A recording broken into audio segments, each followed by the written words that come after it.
Assalamu alaikum everyone. Welcome back to my YouTube channel Seek and Rise. I hope you will be very fine and very happy Independence Day from my side. This video is for BS Chemistry students या फिर उनके अलावा BS Biochemistry के students भी जो कि Punjab public service commission या फिर फेडरल पब्लिक सर्विस कमीशन के थ्रू अपेयर होना चाह रहे हैं for lecture chemistry exam as well as for subject specialist exams. इनके लिए जो सिलेबस है वो 80% केमिस्ट्री पर मुश्तमिल होता है। Actually, I have received a lot of queries about the content from the BS students. BS students जो हैं केमिस्ट्री के वो बहुत परेशान हैं इस हवाले से कि उन्होंने यूनिवर्सिटी में नोट्स से पढ़ा है और नोट्स में काफ़ी चीज़ें स्किप भी करवा दी जाती होती हैं या फिर हर यूनिवर्सिटी के अपने क्राइटेरियाज़ के अकॉर्डिंग कुछ कंटेंट डिफ़र कर जाता होता है। लेकिन अब जो पंजाब पब्लिक सर्विस कमीशन है वो सिर्फ केमिस्ट्री को मेंशन करता है, तो students are very very confuse कि वो नोट्स प्रिपरेशन करें तो वो किन चीज़ों को लाजमी कवर करें। जैसे कि मैंने पिछली वीडियोस में बुक रिकमेंड की थी, तो अब स्टूडेंट्स कह रहे हैं कि हमने पहले कभी बुक नहीं पढ़ी, हमने नोट्स पढ़े हैं, तो हमारे लिए 1 महीने में या 1.5 महीने में बुक्स को करना मुश्किल है। तो अगर वो नोट्स प्रिपेयर कर रहे हैं तो वो इन तमाम कंटेंट को अच्छे तरीके से कर लें या फिर इनको टिक मार्क कर लें कि आइदर उन्होंने ये नोट्स में अपने कवर कर लिया है, अगर नहीं किया तो वही वाले टॉपिक वो फिर बुक से या इंटरनेट से सर्च करके ज़रूर कवर कर लें। क्योंकि कम्पिटिटिव एग्ज़ाम में ऐसा होता है कि जब आप एक कंटेंट या एक चैप्टर को पढ़ कर जाते हैं तो वो एक्सपेक्ट करते हैं कि आप उसमें तमाम कंटेंट को पढ़ कर आए हैं और वो कहीं से भी MCQs दे सकते हैं। अगर आपने वही चीज़ नोट्स में छोड़ी हुई है तो अब आप की तरफ से आपने कंप्लीट किया है but they will not consider that और फिर आपको वो MCQs नहीं आएगा। ठीक हो गया। तो ये हायर एजुकेशन कमीशन की तरफ से जो सिलेबस है वो मैं आपके साथ शेयर कर रही हूँ। आपने करना क्या है, अगर आप नोट से भी पढ़ रहे हैं या whichever book you are following, तो आप ये तो कम से कम करें कि आप फिर इन सब कंटेंट को जो मेजर कंटेंट है आप उनको लास्ट में टिक मार्क कर लें। ठीक हो गया। 2008 के बाद अब 2022 में भी ये फॉलो हो रहा है और ऑनवर्ड भी केमिस्ट्री BS केमिस्ट्री का अनटिल ये इसमें कोई चेंजेस आए ये सिलेबस फॉलो किया जा रहा है। और मैं आपको इसमें आपको सारे टॉपिक्स देख सकते हैं आप। तो आपने करना क्या है, इसमें से अपने नोट से टैली करना है कि आपने क्या चीज़ें पढ़ी हैं और क्या चीज़ स्किप कर दी गई थी नोट्स में, आप उसको दोबारा फिर कर लीजिएगा। लेकिन चैप्टर्स आपने वही करने हैं जो मेरी सिलेबस वाली वीडियो में आपको मिल जाएंगे। अगर आप बुक से नहीं कर सकते तो आप फिर नोट से कर लें, लेकिन कंटेंट अंदर वाला आप यही करेंगे। और मज़ीद ये भी बता दूं कि जो लोग कह रहे हैं कि PDFs प्रोवाइड कर दें, तो ये बड़ी कम्प्रिहेंसिव बुक्स हैं। आप अगर PDF में पढ़ेंगे तो आपको वैसे भी फ़ायदा नहीं होगा। आप इनको परचेज़ करें, नोट्स बनाएं और फिर इनसे पढ़ें। ठीक है। तो पीरियोडिक लॉ और पीरियोडिसिटी ये इनऑर्गेनिक का चैप्टर नंबर 1 होता है BSc की बुक्स में, लेकिन अगर आपके पास नहीं है और आप नोट से कर रहे हैं तो इसमें ये टॉपिक्स आ जाते हैं। आप इनको स्क्रीनशॉट ले लें। ठीक है। इसी तरह principle of chemical bonding chapter number 2 होता है और इसमें ये टॉपिक लाजमी आपने करने हैं जो भी मेंशन है। उसके अलावा एसिड बेस, इसमें भी जो टॉपिक्स मेंशन हैं ये आपने लाजमी करने हैं। इंडिकेटर्स मोस्ट इंपॉर्टेंट है यहाँ पर। कॉमन आयन इफेक्ट इंपॉर्टेंट है, इसकी इंडस्ट्रियल इंपॉर्टेंस भी बहुत अहम है। और केमिस्ट्री ऑफ P ब्लॉक आप नहीं करेंगे यहाँ से। केमिस्ट्री ऑफ P ब्लॉक जो होती है अब उसमें आ जाते हैं first group, second group, third group, इस तरह से। तो आप इसको इनऑर्गेनिक की जो FSC की बुक होगी आप वहाँ से कवर कर लें। और बाकी चीज़ें जो हैं shape of molecules, VSEPR model और हाइब्रिडाइजेशन ये आप लाजमी करेंगे क्योंकि ये थ्योरीज़ आपने कोई सी भी नहीं छोड़नी है। अब आ जाते हैं ये आगे आपने नहीं करना, ये भी नहीं करना। अच्छा जी, तो उसके बाद ऑर्गेनिक केमिस्ट्री में आपने आ जाना है। तो केमिकल बॉन्डिंग और प्रॉपर्टीज़ ऑफ ऑर्गेनिक मॉलिक्यूल में से आपने ये करना है और जो भी मेंशन है ये सारे ही आपने करने हैं। एरोमेटिसिटी बहुत इंपॉर्टेंट है। एरोमेटिसिटी जो है वो आप 2022 का, जी हाँ 22 का जो पेपर हुआ था उसमें भी इससे क्वेश्चंस आए हुए थे। उसके अलावा आपने लाजमी करना है जी हाइड्रोजन बॉन्डिंग को। ये बेसिक बड़े अच्छे कॉन्सेप्ट्स होते हैं, इनसे क्वेश्चन आ जाते हैं। इसी तरह नोमेनक्लेचर जो है वो आपको एक जनरलाइज्ड आइडिया मैं समझती हूँ कि नॉमेनक्लेचर का होना चाहिए। इससे स्पेसिफिकली अगर क्वेश्चन ना भी आए तो कुछ मॉलिक्यूल के नेम दिए गए होते हैं और उनका रिएक्शन बताया होता है कि इसके साथ करेंगे तो क्या प्रोडक्ट बनेगी। अगर आपने नॉमेनक्लेचर के नेम से यानी कि उसकी स्ट्रक्चर ड्रा की तभी आप उसका रिएक्शन फर्दर करवा सकेंगे।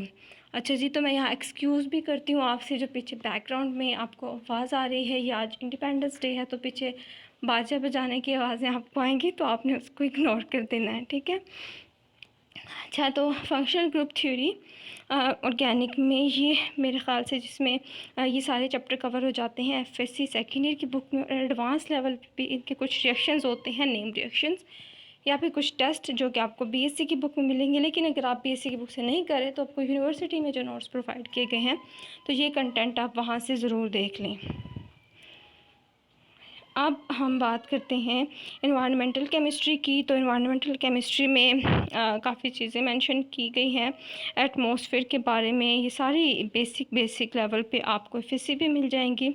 और अगर आपने यूनिवर्सिटी में एनवायरनमेंटल केमिस्ट्री को पढ़ा है और आपके पास नोट्स हैं तो आप इन कंटेंट को वहाँ से कवर करें। अजान हो गई है, मैं बाकी ये वाटर पोल्यूशन और वाटर ट्रीटमेंट में आपने आ जाना है। तो मैं यहाँ पर आपको बता देती हूँ कि heavy metal contamination of water, eutrophication, detergent, ये आप बेशक ना करें इनको। Removal of nitrogen phosphorus compound, ये जो पहला है ना एटॉमिक एटमॉस्फेरिक केमाइजर, तो ये लाजमी आपने करना है। वाटर पोल्यूशन वाटर ट्रीटमेंट में बेसिक में रहना है, ठीक है, यानी कि हार्ड वाटर सॉफ्ट वाटर तक बस। उसके बाद सॉइल पोल्यूशन के अंदर आपने ये भी स्किप कर दें, ये आप ये एक्स्ट्रास में आ जाएगा, इसमें से बहुत कम चांसेस हैं टेस्ट के आने के। इसी तरह ग्रीन रेवोल्यूशन में toxicity of pesticide, pest control, pesticity, ये भी रहने दें। इसी तरह एनर्जी प्रोडक्शन के अंदर हाइड्रोजन इकॉनमी, ये भी नहीं। रिन्यूएबल एनर्जी जो है वो आप एक दफ़ा देख सकते होते हैं, बट ये भी इतना ज़्यादा इंपॉर्टेंट नहीं है। बस सम टाइम क्या होता है, फेडरल पब्लिक सर्विस कमीशन जो कि टॉपिक वाइज अपना सिलेबस रिकमेंड करती है, तो अगर उन टॉपिक्स में हैं तो आप कर सकते हैं। लेकिन पीपीएससी की तरफ से क्योंकि वो होल केमिस्ट्री को डील करती है और फिर बेसिक से आपको देखना होता है। अब इसी तरह बीएस सेकेंड ईयर में आ जाते हैं फिज़िकल केमिस्ट्री से इंपॉर्टेंट टॉपिक्स जो हैं वो फिज़िकल स्टेट्स ऑफ मैटर हैं, यानी कि आपका वही गैसेस, लिक्विड, सॉलिड्स वाला चैप्टर है। और बीएससी लेवल से देखें फिर इसमें ideal gases, real gases, equation of state, critical phenomenon और क्रिटिकल कांस्टेंट, ये आपके बीएससी के बुक में आ जाते हैं। लेकिन चूँकि आप नोट से कर रहे हैं तो आप ये लाजमी ध्यान रख लें कि इसमें से हम क्या करना है। अगर आपको यूनिवर्सिटी में स्किप करवाई हैं कुछ चीज़ें तो वो क्या आप कर सकती हैं। तो मैं आपको यहाँ पे बता देती हूँ कि आपने क्या चीज़ बिल्कुल भी नहीं छोड़नी इनमें से। ये चीज़ें जो हैं मोशन इन मॉलिक्यूल्स, क्लेयन थ्योरी जो होती है ये करनी है लाजमी। Service tension, viscosity, refractive index, इनको जनरली आपने डेफिनेशन और इनका जो फार्मूला है वो लाजमी कर लेना है। Packing of atoms in solids, यानी कि इसमें इंडाइसिस आ जाते हैं, माइलर इंडाइसिस, और वो उसका बेसिक कंसेप्ट आपके पास हो। क्रिस्टल की जो 7 स्टेट हैं, crystal system, 7 crystal system, Bravais lattices हैं, उनका आपको इन्फॉर्मेशन हो और कुछ आइडिया हो। प्लाज्मा इंपॉर्टेंट है, मतलब ये जो आपके एफएससी में भी आ जाती है ना प्लाज्मा, वहाँ से कर लेंगे बेशक। फिर उसके बाद chemical thermodynamics, laws of thermodynamics, इनकी एप्लीकेशन, थर्मोडायनामिक फंक्शंस हैं, इंटरनल एनर्जी, एंथैल्पी, एंट्रोपी, ये सारे ही इंपॉर्टेंट है। वॉन्ट्स ऑफ इक्वेशन इंपॉर्टेंट है काफ़ी, ये आती होती है। एज इट इज़ इक्वेशन भी आ जाती है और समटाइम्स रिलेशन पूछा जाता है किसी चीज़ का, किसी कांस्टेंट का, कि किस इक्विलिब्रियम कांस्टेंट का रिलेशन किस तरह से है थर्मोडायनामिक के साथ। और केमिकल किनेटिक्स में आपके पास जितने इंपॉर्टेंट टॉपिक यहाँ बताए गए हैं ये सारे आपने करने हैं। ये मेरे वो रेड हाईलाइटेड वाले चैप्टर्स हैं, ठीक है। इसी तरह सॉल्यूशन केमिस्ट्री भी बहुत इंपॉर्टेंट चैप्टर है, 9th चैप्टर है एफएससी का। बीएससी से भी एडवांस लेवल पर आपको ये वाले चैप्टर के टॉपिक क्लास में करने हैं। उसके बाद क्लाइड्स वाला चैप्टर है, कैटालिसिस है, ये भी, ये सारे ये जितने टॉपिक हैं ये लाजमी पढ़ने हैं। इलेक्ट्रोकेमिस्ट्री में से देखिए ये चैप्टर बहुत लेंथी है, इसमें से अगर आप शॉर्ट नोट्स बनाएं तो जितने लॉज हैं, जो first law of electrochemistry, second law of electrochemistry है, ये तो आपने किसी सूरत पे नहीं छोड़ना, ठीक है। और बाकी आपको ना एक जनरल आइडिया होना चाहिए कि डीबे हक्कल थ्योरी क्या कह रही है, ताकि आप किसी तरह का एमसीक्यू अगर यहाँ से उठा लिया जाए तो आपको एक जनरल आइडिया तो लाजमी हो। इलेक्ट्रोकेमिकल सेल और इसकी एप्लीकेशन ये मोस्ट इम्पॉर्टेंट है। इलेक्ट्रोड पोटेंशियल, इलेक्ट्रोकेमिकल सीरीज़ ये आपने लाजमी करनी है। ये बाकी स्किप की भी एक्स्ट्रा इन्फॉर्मेशन है, छोड़ देते हैं इनको भी। अब इंडस्ट्रियल केमिस्ट्री में आ जाते हैं, ठीक है। इंडस्ट्रियल केमिस्ट्री में हमारे पास fundamentals of chemical industry, industry के अंदर क्या चीज़ें यहाँ पे देखिए टॉपिक कितने इंटरेस्टिंग है। क्रिस्टलाइजेशन, डिस्टिलेशन, एवेपोरेशन, फिल्ट्रेशन, ये सारे आपको ना जनरल बेसिक लेवल पे आपको मिलेंगे आपकी एफएससी सेकंड चैप्टर के अंदर, और एडवांस लेवल पर आपने इनको जाने की ज़रूरत नहीं है।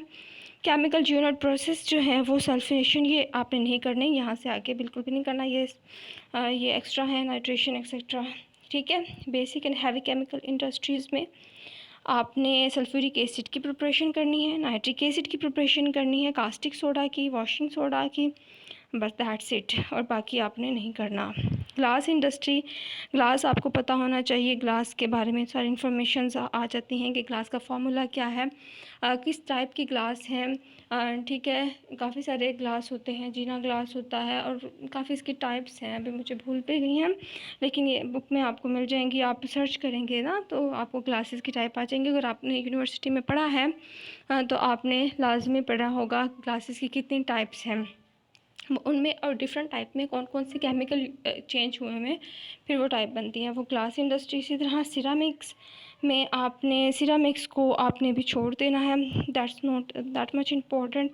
सीमेंट के अंदर आपको चैप्टर नंबर 15 में जो दिया गया है दैट्स इनफ, और उसके अलावा सीमेंट की टाइप्स आप एक दफ़ा एडवांस लेवल पर भी देख सकते हैं, क्योंकि टाइप्स में से क्वेश्चन किए जा सकते हैं कि कौन सा सीमेंट है जो कि ज़्यादा हार्डनिंग देता है, या फिर कौन सा सीमेंट हम किस जगह पे यूज़ कर सकते हैं। इनकी काफ़ी टाइप्स हैं, 4-5 हैं, तो वो डिफरेंट केमिकल कंपोजिशन के हवाले से हैं। वाटर ट्रीटमेंट है, उसके बाद वाटर ट्रीटमेंट में से आपने ये सारा ही आप स्किप कर सकते हैं। हार्डनेस और सॉफ्टनेस को आप मैट्रिक लेवल की जो होती है ना, सॉफ्ट वाटर कौन सा होता है, हार्ड वाटर कौन सा होता है, हार्ड को सॉफ्ट बनाने के लिए ज़ीलाट यूज़ कर सकते हैं, या फिर कौन सा दूसरा मेथड है वो आप यूज़ कर सकते हैं, वो बस इतना तक कर लें। बायोकेमिस्ट्री में से carbohydrate, lipids, protein, nucleic acid, वैसे जो मोस्ट इम्पॉर्टेंट है ना वो प्रोटीन्स हैं। प्रोटीन्स में अमाइनो एसिड्स हैं। अगर आप इनको ना एफएससी की बुक से करें और उसके बाद आप एडवांस में जाके अगर करें तो वो प्रोटीन्स कर लें और कार्बोहाइड्रेट्स कर लें एडवांस लेवल पे, ये काफ़ी होगा आप लोगों के लिए। और नेक्स्ट हम देखते हैं कि ऑर्गेनिक इनऑर्गेनिक आ गई है जी, ये आपके सेमेस्टर वाइज दिए गए हैं, लेकिन इनको बुक वाइज आप मार्क करेंगे। कोऑर्डिनेशन कंपाउंड बहुत ज़्यादा इंपॉर्टेंट है, कोऑर्डिनेशन कंपाउंड आपने पूरा कर लेना है। इसमें जितनी भी बताई गई हैं geometry of complexes, nomenclature theories क्या हैं, और इनकी आइसोमेरिज्म और इनकी ये सारी जो बातें हैं, एप्लीकेशन कोऑर्डिनेशन कंपाउंड्स की कर लेनी है आपने। नॉन एक्वस सॉल्वेंट्स आपने नहीं करने, ये इनऑर्गेनिक में आपको पढ़ाया जाता है यूनिवर्सिटी में, तो ये एक्स्ट्राज में मैं कंसिडर करूँ क्योंकि इतने इंपॉर्टेंट नहीं है, इसमें रिएक्शंस आ जाती हैं जो नहीं आते। अब हम आते हैं ऑर्गेनिक केमिस्ट्री ऑफ सेमेस्टर 5। तो आइसोमेरिज्म का चैप्टर मोस्ट इम्पॉर्टेंट है, लाजमी करके जाना है। स्टीरियो आइसोमेरिज्म भी बहुत इम्पॉर्टेंट है, तो ये आपने कंप्लीट करना है। इंट्रोडक्शन ऑफ ऑर्गेनिक स्पेक्ट्रोस्कोपी, इसके लिए भी आपको काफ़ी अच्छे तरीके से पेवे की बुक से करना होगा ये। उसके अलावा पेवे की book I think more than enough है, अगर आपको समझ नहीं आ रही तो आप यूट्यूब की वीडियो से भी हेल्प ले सकते हैं। Aliphatic substitution reaction SN1 SN2, ये चीज़ें जी तो यहाँ पर मैं आपको बता देती हूँ कि ये ऑन बेसिक लेवल पे आपको एफएससी से हो जाएंगी, और थोड़ी सी एडवांस में जहाँ पे आपको थोड़े रूल्स के बारे में बताया जाता है, हुफमैन रूल क्या है, सिटजेफ रूल क्या है, इसमें ये आ जाते हैं। और इसके अलावा उनका कंपटीशन कब होता है कि SN1 और E1 फॉर एग्ज़ाम्पल बंदे कंप्यूटर इस तरह से, तो ये आपको BSc की बुक से हो सकता है, या फिर अगर आप बुक से नहीं करें as you doing from notes, तो आपको यूनिवर्सिटी में पढ़ाए गए हैं, वहाँ से आप इसको ज़रूर कर लें। अच्छा, यहाँ से मुझसे इंटरव्यू में क्वेश्चन हुआ था एक्चुअली एलिमिनेशन से, और उसके अलावा पॉलर सॉल्वेंट किस तरह से करते हैं। तो ये बाकी देखिए फिज़िकल केमिस्ट्री का आगे काइनेटिक थ्योरी ऑफ गैसेस, ये वही गैसेस वाला चैप्टर है। देखिए कुछ कंटेंट वहाँ पे एक सेमेस्टर में करवा दिए गए हैं और आगे जो कंटेंट है वो इस तरह से आगे सेमेस्टर में करवाए गए हैं। मैक्सवेल इक्वेशन और Avogadro's number, method of determination of Avogadro number. देखिए ये क्वेश्चन जो है वो मुझसे इंटरव्यू में हुआ था। चेयरमैन ने मुझसे ये क्वेश्चन किया था, method of determination of Avogadro's number क्या है। तो फॉर्चुनेटली ये मुझे समहाउ आता था तो मैंने बता दिया, लेकिन देखें ये बुक में नहीं था, ये आई थिंक फर्स्ट ईयर की बुक में है, लेकिन इस तरह हमने कुछ नहीं किया होता। तो आपसे एक्सपेक्ट ये किया जाना होता है कि आपको पूरी केमिस्ट्री आती है, लेकिन आप इम्पोर्टेंट चीज़ें क्लास में करके जाएंगे। केमिकल थर्मोडाइनमिक्स, ये भी टेस्ट के लिए हवाले से इतना इम्पोर्टेंट नहीं है, लेकिन ये अगर आपकी किस्मत में मुश्किल सवाल हों और तो वो आप पूछ सकते हैं इंटरव्यू में। केमिकल थर्मोडाइनमिक्स में अब आ जाते हैं तो ये केमिकल थर्मोडाइनमिक्स आधा कंटेंट वहाँ कवर हुआ और आधा यहाँ पे, लेकिन मैं फिर भी आपको रिकमेंड करूँगी कि बुक से ही कर लें। लेकिन अगर फिर भी आप नोट से करें तो आपके लिए मुश्किल होता है कि हर सेमेस्टर को उठाना फिर टैली करना। तो इस तरह से बुक्स वही गुलाम रसूल की बुक्स काफ़ी अच्छी हैं, तो मैं तो ये रिकमेंड करूँ आप वहीं से कर लें। ये सारे कंटेंट वहाँ पे कवर होते हैं। जब मैं इसको देख रही हूँ तो मुझे काफ़ी आइडिया हो रहा है। क्वांटम केमिस्ट्री ये सारा वहाँ पे दिया गया है, तो ये सारे ही इम्पोर्टेंट हैं। तो आपने अगर मार्क करने हैं तो आप मार्क कर सकते हैं, ठीक है। अब फर्दर एनालिटिकल केमिस्ट्री में से ये देखें, gravimetric method of analysis, stoichiometric reactions, acid basis buffer, acid बेटा, सारे इंपॉर्टेंट हैं। लास्ट में तो आप स्क्रीनशॉट लीजिए और सबको कवर कीजिए। उसके बाद आ जाते हैं जी हम बायोकेमिस्ट्री पे, बायोमोलिक्यूल्स पे। बायोमोलिक्यूल्स अब आपको पहले भी देखें बताया गया है कार्बोहाइड्रेट्स के बारे में और उसके बारे में, लेकिन अब ये एडवांस लेवल पे जिनकी मेजर में से यानी कि ऑप्शन होते हैं कि बायोकेमिस्ट्री चूज़ करनी है, तो अगर वो बायोकेमिस्ट्री चूज़ करें तो वो अंदर ग्लाइकोलिसिस तक भी पढ़ेंगे, मेटाबॉलिज्म तक पढ़ेंगे। लेकिन आपने अभी इस लेवल पे ये नहीं पढ़ना। अगर इनमें से कोई एडवांस लेवल पे क्वेश्चन आता भी है तो वो स्किप कर दीजिएगा अगर आपको नहीं आता, लेकिन इस पर काफ़ी टाइम इन्वेस्ट हो सकता है आप लोगों का, और ये बायोकेमिस्ट्री के स्टूडेंट ही जैसे अटैम्प्ट कर सकेंगे। आपने बेसिक तक रहना है और हर वो टेस्ट इस तरह से डिज़ाइन होता है कि हर मेजर का जो स्टूडेंट हो उसके लिए भी कुछ हो कि सिर्फ वही वो अटैम्प्ट कर सके। For example if you have specialisation analytical, तो आप एनालिटिकल के कुछ क्वेश्चन होंगे जो इन डेप्थ होंगे, तो वो इनऑर्गेनिक वालों के लिए अगर तो उन्होंने काफ़ी अच्छे से साल लगा के 6 महीने लगा के पढ़ा है तो वो कर सकेंगे। बाकी आप लोग एक जनरल बेस पे करेंगे उन्हें, और या फिर आपको गैस लगाना पड़ेगा। तो ये मेटाबॉलिज्म आप नहीं करें अभी। और आगे आ जाते हैं जी, ये प्रैक्टिकल्स में हैं, ये भी प्रैक्टिकल्स में हैं। और ये आगे आ जाता है हमारे पास ऑर्गेनो मेटालिक कंपाउंड, ये भी हम यूनिवर्सिटी में पढ़ते हैं, तो अब इसको टेस्ट के लिए नहीं करना आपने। एनोलेट एनिनॉल्स को भी नहीं। एरोमेटिक सब्स्टिट्यूशन रिएक्शन, ये तो आपकी जो है वो एरोमेटिक वाला चैप्टर है उसमें हो जाएगा एफएससी में, और बीएससी में जो है वो एरोमेटिसिटी वाले में मोस्टली वही रिएक्शंस हैं। बाकी जो एक्स्ट्रा हैं वो फॉर्माइलेशन है, कार्बोक्सिलेशन है, ये इंपॉर्टेंट भी हैं, ये आपने करने हैं, यही एक्स्ट्रा है। डायज़ो कपलिंग भी इम्पॉर्टेंट है, तो ये वहाँ से आपने करनी है। न्यूक्लियोफिलिक सब्स्टिट्यूशन रिएक्शन एरोमेटिक में ये आप ना करें, छोड़ दें। और उसके बाद इलेक्ट्रोकेमिस्ट्री में हम देख लेते हैं, तो इंट्रोडक्शन ऑफ इलेक्ट्रोकेमिस्ट्री आप पहले भी देख चुके हैं, ठीक है। केमिकल थ्योरी को भी आप देख चुके हैं। अब इसका रिलेशन थर्मोडायनेमिक के साथ, सेल पोटेंशियल के साथ, स्टेट्स के साथ, ये सारा जो है वो बीएससी की बुक में मैं आपको कहूँगी कि ये मेंशन्ड है, लेकिन अगर नोट से कर रहे हैं तो इनको आप सिर्फ थर्मोडायनेमिक रिलेशन को इलेक्ट्रोकेमिस्ट्री के साथ प्रिपेयर कर लें, ठीक है। रिडॉक्स पोटेंशियल को देख लें, डिबे-हक्कल रूल क्या होता है, इसको ऊपर से ट्रांसफ़र नंबर वगैरह ये सारी चीज़ें दी हुई हैं, लेकिन ये इतनी ज़्यादा इंपॉर्टेंट नहीं है। थर्मोडायनेमिक के साथ इनका रिलेशन वो ज़्यादा इंपॉर्टेंट है। न्यूक्लियर केमिस्ट्री आ जाती है जी, ये इनऑर्गेनिक की बुक में दी गई है और बहुत ज़्यादा इंपॉर्टेंट है। ग्रुप थ्योरी और सिमेट्री को भी बेशक आप ना करें। फोटो केमिस्ट्री बहुत इंपॉर्टेंट है, फोटो केमिस्ट्री को लाजमी कीजिएगा, ये सारे कंटेंट आपने इसमें से लाजमी करने हैं। आइंस्टाइन लॉ इम्पोर्टेंट है, इसमें से लॉ ऑफ फोटोकेमिस्ट्री इम्पोर्टेंट है, इनकी एग्जांपल्स आ जाती हैं इसमें। एक आ जाती है, 2-3 टर्म्स आती हैं। I am forgetting that, phosphorescence, yes, और उसके अलावा फ्लोरेसेंस आई थिंक। तो वो उनका क्या डिफरेंस होता है वो आपने करना है। Hydrogen bromine, hydrogen chlorine reaction, ये आप स्किप कर सकते हैं। Rates of intramolecular process, chemical reaction and their quantum yields, ये भी आप स्किप करते हैं। तो ये लॉज आपने करनी है और ये इम्पोर्टेंट है। सेपरेशन टेक्निक, ये एनालिटिकल केमिस्ट्री की है। अब यहाँ पर जो है ना, इनको एडवांस में जाके बताया गया है। सॉल्वेंट एक्सट्रैक्शन, अब इसमें एडवांस पे जो आपने करना है ना, वो इलेक्ट्रोफोरेसिस बिल्कुल नहीं करना। क्रोमेटोग्राफी एडवांस पे आपने करनी है। सॉल्वेंट एक्सट्रैक्शन आपने बेसिक लेवल पर ही रहने दें इसको। और फिर उसके बाद थर्मल एनालिसिस में टीजी यानी कि थर्मोग्रामेट्रिक मेथड्स आ जाते हैं, इसको भी आप स्किप कर दें। एंजाइम्स मोस्ट इम्पॉर्टेंट होते हैं, बायोकेमिस्ट्री में भी आ जाते हैं। एंजाइम्स में से आपने ये सारे काफ़ी इसमें एक्स्ट्रा दिए गए हैं on the basis of biochemistry.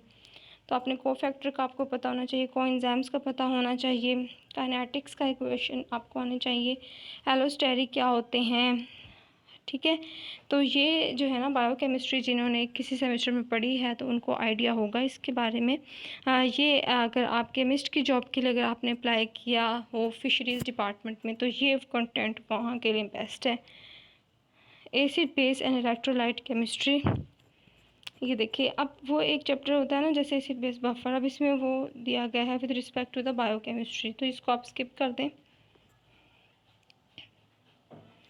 आगे हम देख लेते हैं जी periodic anomalies and bonding in electron deficient compound.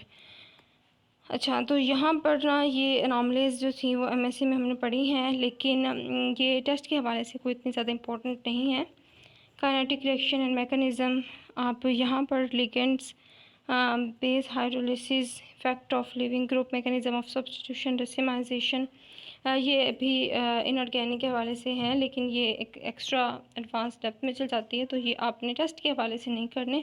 Electron transfer reaction भी आपने टेस्ट के हवाले से नहीं करने। Organic reagent used in inorganic analysis, gravimetric analysis आपने करनी है। चिलेट्स क्या होते हैं आपको पता होना चाहिए, चिलेट का इफ़ेक्ट क्या होता है, ये भी आपको आइडिया होना चाहिए। पॉलीमर केमिस्ट्री में से ना आपने करना है जी, आपके पास सिलिकॉन के पॉलीमर्स का आपको आइडिया होना चाहिए, बोरोन के आपको पता होना चाहिए, बाकी आप स्किप कर सकते हैं। जियोलाइट्स का आपको पता होना चाहिए, ठीक है। तो ये आपने यहाँ से करना है।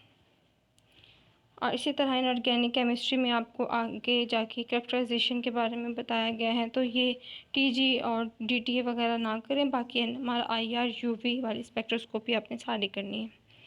अब आपका 4th ईयर आ गया है जी। 4th ईयर की इनऑर्गेनिक में आपने अगर स्पेशलाइजेशन भी इसी में की है तो ये सारी टर्म्स आपने की होंगी ऑक्सीडेशन और रिडक्शन के हवाले से, पेरिसाइक्लिक रिएक्शन, लेकिन ये टेस्ट के हवाले से इम्पोर्टेंट नहीं है।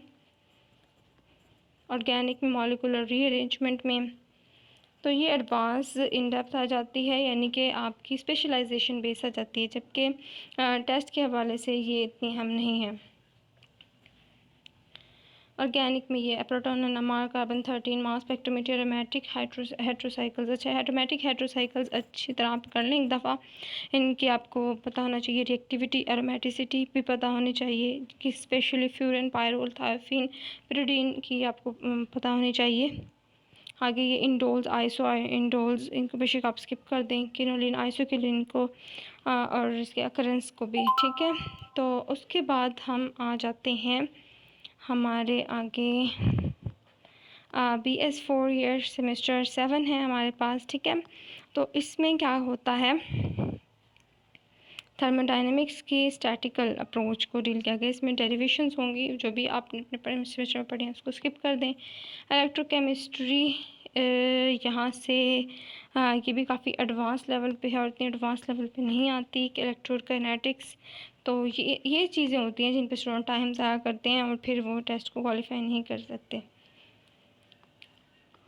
ये पॉलीमर केमिस्ट्री है, ये भी आपके टेस्ट के हवाले से इतनी अहम नहीं है। टेस्ट जो है ना वो बेसिक को डील करता है और इन डेप्थ को, उसके अंदर बेसिक टर्म नॉलेज को, और आपने उसको कंप्लीट कवर किया हो एक लेवल पे। Quantum chemistry and molecular spectroscopy, ये इसमें जो है ना एंगुलर मोमेंटम के बारे में बताया गया है। Valence bond, molecular orbital theory, pi electron calculation, ये इंपॉर्टेंट नहीं है टेस्ट के हवाले से। मॉलिक्यूलर स्पेक्ट्रोस्कोपी में वही चीज़ें दोबारा से NMR, IR, UV, PVI की बुक से करेंगे। That's is enough. Video is getting longer and longer. Applied chemistry again फिर वो एडवांस लेवल पे देखिए आ गई है। तो अब आपको आइडिया हो रहा होगा कि जब यूनिवर्सिटी में सिलेबस करवाया जाता है तो वो इस तरह से चीज़ों को करवाते होते हैं, तो वो टेस्ट के हवाले से फिर नहीं होती। ठीक है, टेस्ट में जो कंटेंट होता है ना कवर, वो आपको PSC की बुक्स में ही उस लेवल पे मिल जाएगा। या आपकी जो BS केमिस्ट्री में आपने फर्स्ट 2 सेमेस्टर में पढ़ा होगा स्पेशलाइजेशन से पहले, स्पेशलाइजेशन पे वो किसी एक स्पेशलाइजेशन पे फोकस थोड़े एकदम से कुछ तक करते हैं, उससे ज़्यादा नहीं, वरना वो ओवरऑल जनरल को केमिस्ट्री को ही डील करते होते हैं। तो ये आप देख सकते हैं आगे।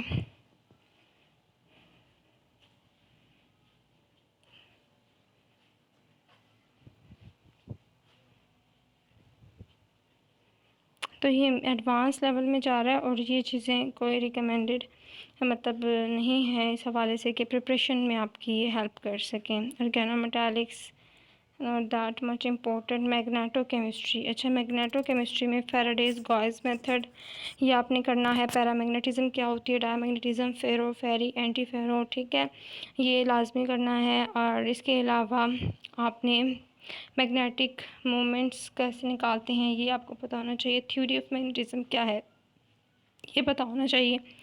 उसके बाद हमारे पास है oxidative addition and reductive elimination, skip that as well. Nuclear chemistry फिर ये देखिए अब एडवांस लेवल पे थोड़ी आ गई है, लेकिन न्यूक्लियर केमिस्ट्री में हमने ये पॉजिटिव रे analysis, fission fusion reaction, binding energy, और उसके अलावा इसमें एक्सेलरेटर, ये बेशक रहने दें, इसको स्किप करें। बेन ब्रिज मास स्पेक्ट्रोग्राफ को भी स्किप कर दें। एस्टर मास डैम्स्टर मास स्पेक्ट्रोग्राम, ये आपका FSC चैप्टर नंबर 1 में हो जाएगा। That's it enough. Jordan double focusing mass spectrogram, इसको स्किप करेंगे आप। इसके बाद हमारे पास आ जाता है, ये कौन सा है जी, IR, UV एंड ये थोड़ा ये भी स्किप करेंगे आप। इसी तरह mechanism and methods of determining them, organic chemistry में लिपिड्स प्रोटीन के एनालिसिस है, ये भी स्किप करें आप। Alkaloids, टर्पेनॉइड्स, steroids, not that much important on advanced level. Only do terpenoid steroids when they are mentioned in lipids category of FSC or BSc. Transition metal catalyzed coupling reaction and retrosynthesis synthetic polymers. Now you must know what is Ziegler Natta catalyst or uses, and in that case you must also know what are the synthetic polymers, what are the polymers में आपने ये करना है कि आपने देखना है कितने जैसे कि आप कह लें कि polymers की टाइप कितनी है। कंडेंसेशन पॉलीमर्स होते हैं, एडिशन पॉलीमर्स हो सकते हैं, फिर उनके सिंथेसाइज्ड कौन से के जाते हैं, नेचुरली अक्रिंग कौन से हैं, इनके 10-12 टाइप हैं। तो ये पॉलीमर्स आपके लिए इम्पोर्टेंट है, पॉलीमर्स को आपने करना होगा, ठीक है। ये ऑर्गेनिक पॉलीमर्स थे, इनको आपने पूरा करना है। आगे देखते हैं जी फिज़िकल केमिस्ट्री दोबारा, केमिकल कैनेटिक्स की फर्दर एडवांसेस, जो फर्दर यानी कि आप स्पेशलाइजेशन अगर आपने फ़िज़िकल में किया तो वो करते हैं। तो यहाँ पर I don't find anything that is important with respect to the test, तो इसको भी आप स्किप कर दें।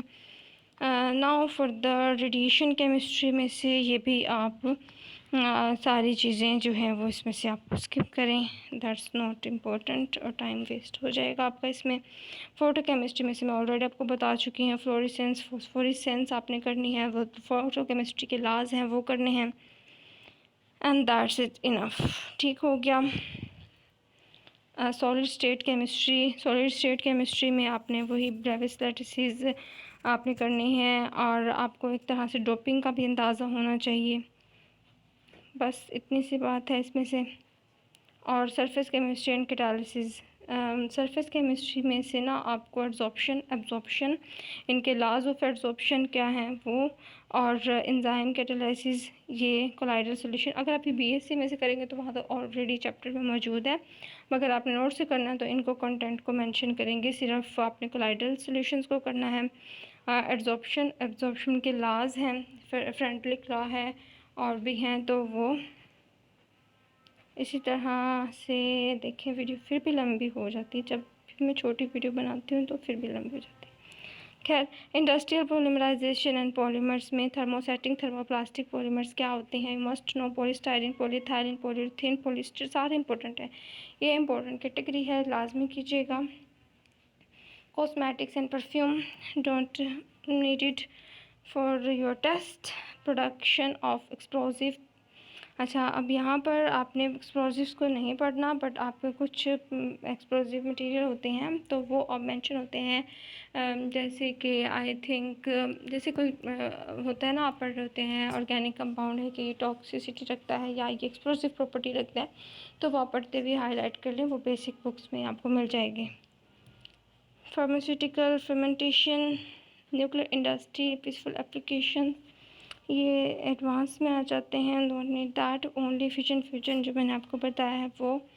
उसके बाद आयरन स्टील अलॉयज़ इंडस्ट्रीज़ में आपने नहीं करना, ठीक है। कोरिजन आपने करनी है, और इसकी प्रिवेंशन कैसे की जा सकती है। डाइस क्या होते हैं ये आपने देखने हैं।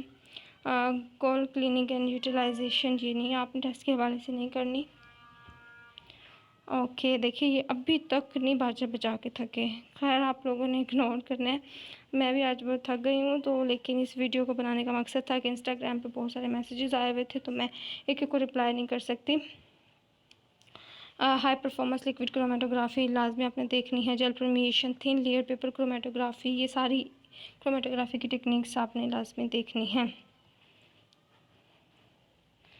What is now physiological.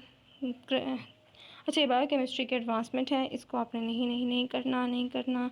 आगे आ जाते हैं इम्यूनोजन, ठीक है, ये भी आपने नहीं करने।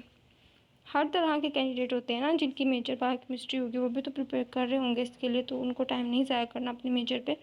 जनरल पे आपने आना है, फिर ये आगे आपके अदर सेमेस्टर्स की आ जाती हैं। तो यहाँ पर तक आपका सिलेबस था, जिसमें से फजूल बातें मैंने कहा हमको बता दी कि जो बिल्कुल नहीं करनी। अगर आप MSc के नोट से कर रहे हैं, और जो आपने करनी है वो भी मैंने आपको बता दी है, ठीक है। और अब क्या क्वेश्चन रह गया था आप लोगों का, तो यही था, बुक्स वाला क्वेश्चन था, ये कंप्लीट हो गया। और ये जो चीज़ें होती हैं ना आपकी स्पेशलाइजेशन वाली, ये होती हैं इंटरव्यू के हवाले से अहम होती है। जब आप इंटरव्यू में मेंशन करेंगे कि आपकी स्पेशलाइजेशन किस में है, तो आप ज़रूर अपने लास्ट सेमेस्टर्स को जो स्पेशलाइजेशन वाले थे उनको अच्छे तरीके से करके जाइएगा। ठीक हो गया, अल्लाह हाफिज़।